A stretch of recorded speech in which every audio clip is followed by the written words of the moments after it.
नमस्कार दोस्तों, OCN network में आपका स्वागत है। मैं हूं ओमकार चौधरी। डॉन में एक गाना था, जिसका मुझे था इंतजार, जिसके लिए दिल था बेकरार। वो घड़ी आ गई, वो घड़ी आ गई। जीना तमान पर फिल्माया गया था। अमिताभ बच्चन उनके अपोजिट थे। ऐसा लगता है कि जो कुछ एक दिन पहले शुक्रवार को राउज एवेन्यू कोर्ट से फैसला आया शराब घोटाले को लेकर के, अरविंद केजरीवाल, मनीष सिसोदिया, कुल मिलाकर के 23 लोगों को सीबीआई का जो केस था उसमें रिहा कर दिया गया, बरी कर दिया गया। अब ये अलग बात है कि सीबीआई अब उसको हाई कोर्ट में चैलेंज करेगी और उसकी फिर से सुनवाई शुरू होगी। हाई कोर्ट ने अगर एक्सेप्ट कर लिया तो। लेकिन जो सीन हमने और आपने दिल्ली की सड़कों पर देखे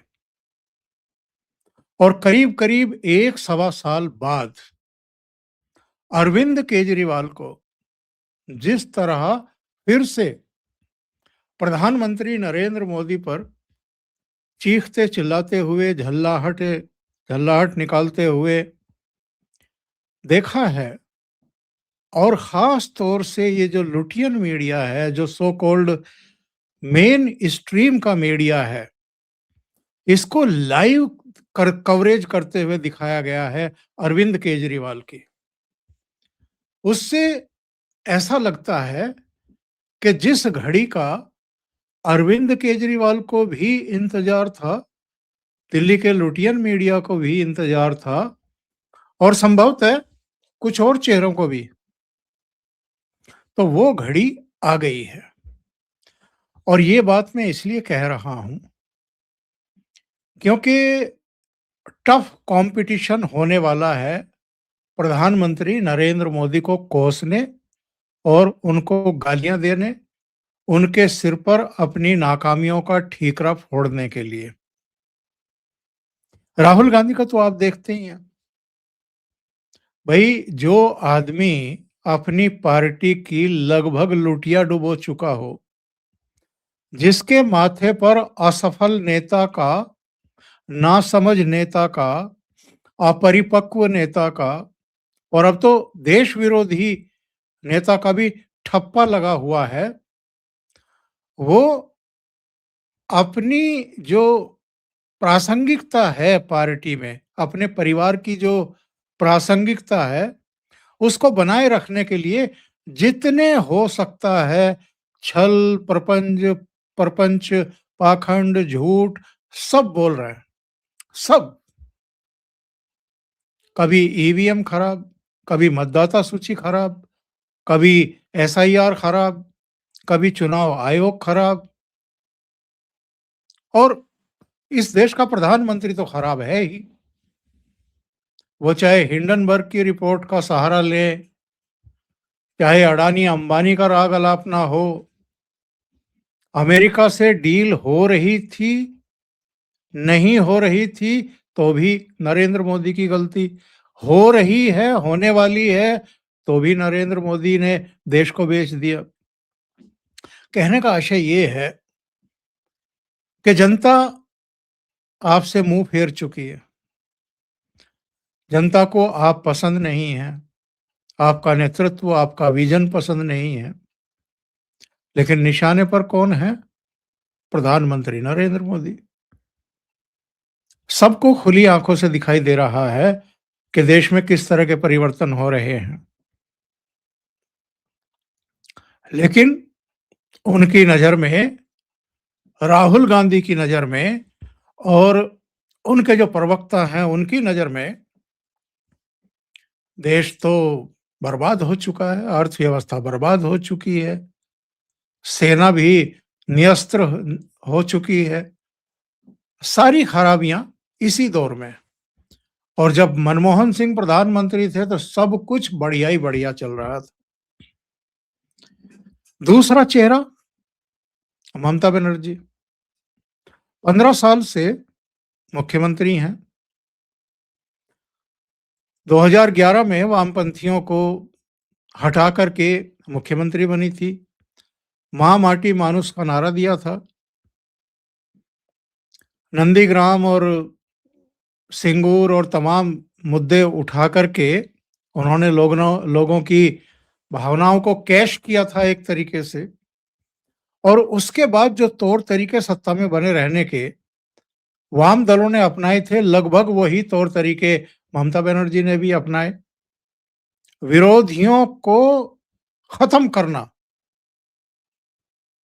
साम दाम दंड भेद, जो भी आपको नीति अपनानी है उसके चलते बर्बरता करनी है, क्रूरता करनी है, पूरी तरह दमित कर देना है, अगर जरूरत पड़े तो पलायन के लिए मजबूर कर दो, ऐसे हालात पैदा कर दो, इस तरह की चीजें।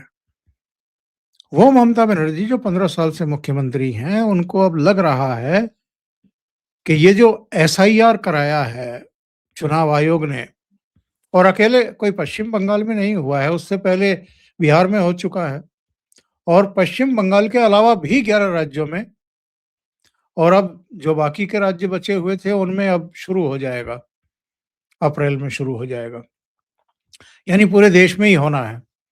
लेकिन ममता बनर्जी को लगता है कि एसआईआर तो केवल और केवल पश्चिम बंगाल में उनको हराने के लिए किया गया है। उनका मानना है कि घुसपैठियों को बाहर क्यों किया जा रहा है, जो अब इस दुनिया में नहीं है उनके नाम क्यों हटाए जा रहे हैं, जो पश्चिम बंगाल छोड़ करके कहीं और शिफ्ट हो गए उनके नाम भी मतदाता सूची में रहने ही चाहिए, या जिनके 2 जगह नाम है उनके नाम भी एक जगह से क्यों हटाए जा रहे हैं। उनकी तमाम तरह की प्रॉब्लम्स और जो नाकामियां हैं, नकारापन है पिछले 15 साल का, और जो बदहाली है इस समय पश्चिम बंगाल की, यानी 15 साल में भी वो क्या आमूल चूल परिवर्तन कर पाई है बंगाल में, ये बताने के लायक उनके पास कुछ खास है नहीं। 15 साल, जैसे लालू यादव का और राबड़ी का 15 साल तक राज रहा था, और सिवाय उसको जंगल राज के रूप में याद करने के कुछ सुखद स्मृतियां किसी के पास है नहीं। लगभग वैसा ही हाल अब पश्चिम बंगाल का है। लेकिन यहां भी जिस तरह राहुल गांधी अपनी नाकामियों का ठीकरा येन केन प्रकारेण प्रधानमंत्री नरेंद्र मोदी के सिर पर फोड़ते हैं, आक्रामक होकर के, और जो पाखंडपूर्ण तौर तरीके अपनाए जाते हैं उनकी पार्टी के द्वारा, उनकी आईटी सेल के द्वारा, जिस तरह का मान-मर्दन, चरित्र हनन प्रधानमंत्री नरेंद्र मोदी का तमाम तरह के वीडियोस बना करके, कैरिकेचर बना करके किया जा रहा है, वैसा तो मैं नहीं कहूँगा कि पश्चिम बंगाल के मुख्यमंत्री उस तरह के तौर तरीके अपना रही हैं, लेकिन ममता बनर्जी का भी सारा ठीकरा, सारा गुस्सा चुनाव आयोग पर, अमित शाह पर और प्रधानमंत्री नरेंद्र मोदी के ऊपर ही फूट रहा है। अरविंद केजरीवाल, जो पिछले करीब-करीब साल सवा साल से खामोशी का जीवन जी रहे थे, दिल्ली के मीडिया के हिसाब से, क्योंकि दिल्ली में ना वो सक्रिय थे, ना वो मतदाताओं के बीच गए उसके बाद, ना वो किसी धरने में, प्रदर्शन में, जो उनका यहाँ का लोकल नेतृत्व है, लीडरशिप है, उनके साथ खड़े हुए दिखाई दिए, ना कोई एज़ सच उन्होंने किसी मुद्दे पर दिल्ली में बैठ कर के प्रेस कॉन्फ्रेंस की। विधानसभा चुनाव से पहले, हारने से पहले, खुद भी अपना चुनाव हारने से पहले तो रोज़ाना ही उनका इंटरेक्शन मीडिया से होता था, वीडियो जारी करते थे, तमाम जो भी तौर तरीके हैं वो सब कर ही रहे थे। लेकिन उसके बाद से एकदम गायब थे, नदारद जिसको कहते हैं। दिखाई कहाँ दे रहे थे? पंजाब में। वहीं रह भी रहे थे, और यहाँ दिल्ली में शीश महल छीनने के बाद से बताते हैं कि चंडीगढ़ में ही एक जगह, एक आलीशान जगह उनको दे दी गई थी, आलीशान महल टाइप जो है घर उनको दे दिया गया था। अब वो महल है कि नहीं है, पर बीच में मीडिया में बातें तो इसी तरह की गई।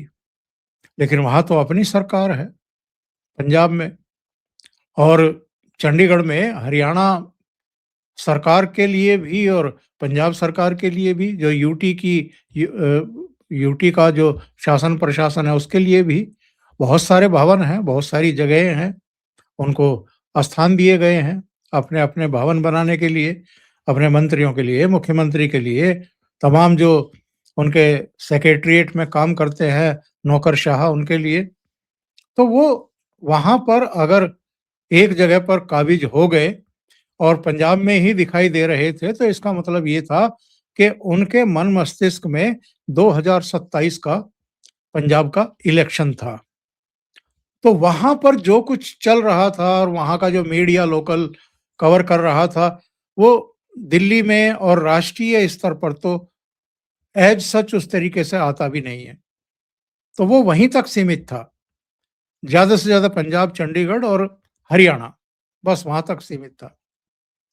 लेकिन अब जैसे ही राउज एवेन्यू कोर्ट का एक फैसला आया, सीबीआई का जो केस था शराब घोटाले को लेकर के, जैसे ही इनको बरी किया गया, इनके साथियों को, मनीष सिसोदिया और कुछ एमएलए और तमाम लोगों को जो उसमें एक्यूज बनाए गए थे, तो अरविंद केजरीवाल को लगा कि ये एक मौका है वापस दिल्ली में सक्रिय होने का, मीडिया में छा जाने का। और मीडिया में छा जाने के लिए जो दिल्ली का लुटियन मीडिया है, जो इनको जब तक ये मुख्यमंत्री रहे अपने सिर पर बैठा करके नाचता रहा,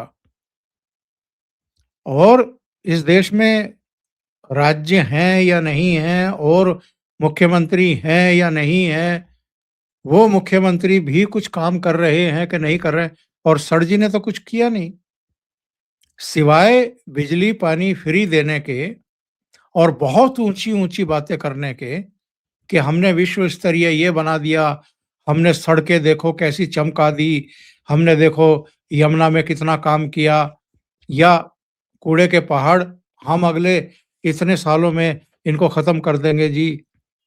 इसके अलावा उन्होंने कुछ करके दिया नहीं। और दिल्ली की जनता चूंकि परेशान हो चुकी थी, इसलिए केवल उनकी पार्टी को नहीं हराया, उनके सहयोगियों को ही बाहर का रास्ता नहीं दिखाया, अरविंद केजरीवाल को बुरी तरह हराया उनकी सीट से। लेकिन अब इनको ऐसा लगता है कि साहब ये मौका है, शराब घोटाले में अगर सीबीआई केस में ही अदालत ने बरी कर दिया है, तो अब तो छाती पर चढ़कर के नारे लगाएंगे, मोदी मुर्दाबाद और अमित शाह मुर्दाबाद। तो दोनों को, गृह मंत्री को और प्रधानमंत्री को, उन्होंने शुक्रवार को जो प्रेस कॉन्फ्रेंस की और जो रोड शो निकाला, उसमें उन्हीं दोनों को निशाने पर लिया। उनको लगता है कि मीडिया तो पुराना अपना ही है, 1 सवा साल ये ऐसे बीत गया, शायद उनकी अपनी उदासीनता के चलते, या अगर दिल्ली की जनता का उनसे मोह भंग हुआ तो अरविंद केजरीवाल ने भी मैसेज दिया दिल्ली की जनता को कि भाई मेरा भी आप लोगों से मोह भंग हो गया, अगर मुझे भी हराओगे मेरी पार्टी के साथ साथ तो फिर मैं आपके पास क्यों आऊं, तो नहीं आए। लेकिन अब इनको मौका दिखाई दे रहा है। लेकिन दुर्भाग्य की बात यह है कि अभी दिल्ली में विधानसभा चुनाव 4 साल बाद है। तो 4 साल तक दिल्ली के मीडिया को कैसे संयोजित और नियोजित करेंगे, क्योंकि वो तो संयोजित और नियोजित होने के लिए तैयार बैठा है। जब से रेखा गुप्ता की सरकार बनी है, बीजेपी की सरकार बनी है दिल्ली में, तब से ये जो लुटियन मीडिया है दिल्ली का, ये एक तरीके से बेसहारा सा हो गया। जो मेज के नीचे से चीजें पहुंचती थी, जिसके चलते पूरे देश में केवल अरविंद केजरीवाल ही मुख्यमंत्री है, ये दिल्ली का मीडिया बताने की कोशिश करता रहता था, लगातार कवरेज करके उनकी हर चीज का छींक भी दें तो भी लाइव कवरेज हो जाती थी, वीडियो बना करके दे दें तो वो चलता था बड़े प्रेम भाव से। इस देश का कोई बाकी मुख्यमंत्री अपने वीडियो बना करके भेजे तो ये लुटियन मीडिया उसको नहीं चलाएगा। उसके लिए एक कीमत होती है, वो कीमत पहुंच जाए तो वो अपना स्पेस देने को तैयार। बहुत महान मीडिया है दिल्ली का, उसकी विशेषता गिनाने बैठे तो बहुत लंबा प्रोग्राम हो जाएगा। लेकिन मीडिया को लगा कि मोदी के खिलाफ बयानबाजी करने में जो कंपटीशन है इस समय 3-4 नेताओं के बीच में है। भाई राहुल गांधी है, वो ब्रेकिंग न्यूज़ चलवा देते हैं इनकी। ममता बनर्जी भी ऐसी ही हैं और अब अरविंद केजरीवाल फिर से सक्रिय हो गया है। तो टफ कंपटीशन है।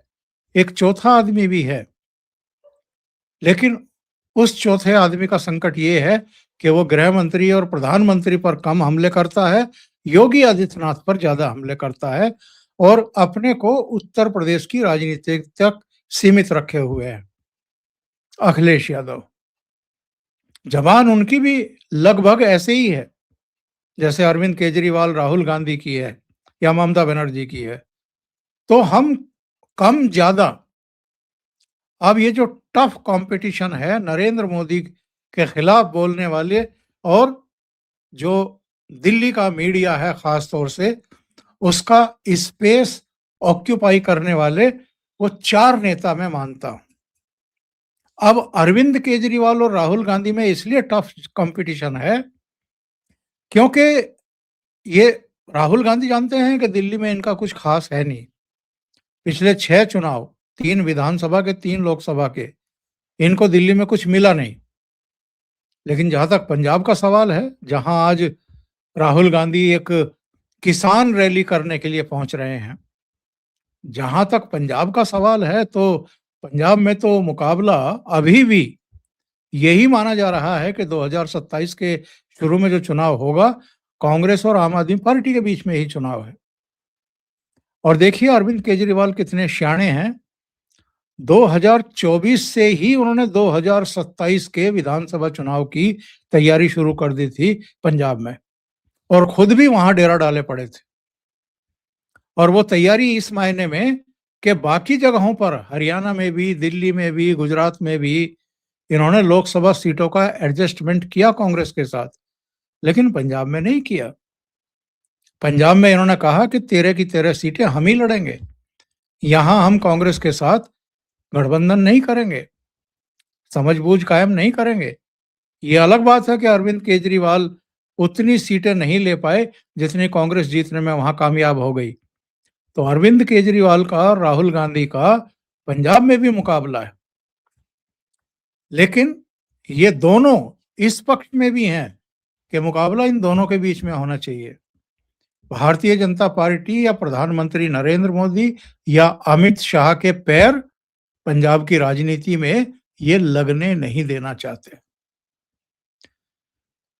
तो दिल्ली का विधानसभा चुनाव दूर है, अभी लोकसभा चुनाव भी 2029 में है, यानी 2.5-3 साल तो समझ ही लीजिए। और पश्चिम बंगाल में फौरी तौर पर अभी है, 1-1.5 महीने के भीतर ही सारी प्रक्रिया वहां शुरू होने वाली है।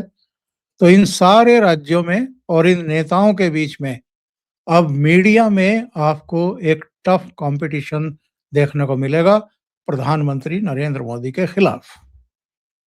अभी के लिए इतना ही।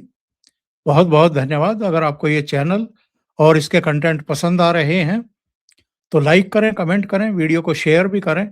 अभी तक अगर आपने ये चैनल सब्सक्राइब नहीं किया है तो सब्सक्राइब कर लें, साथ में लगे बेल आइकॉन को दबा दें ताकि आगे आने वाले वीडियो और उनके नोटिफिकेशन आप तक पहुंचते रहें। बहुत बहुत धन्यवाद। नमस्कार।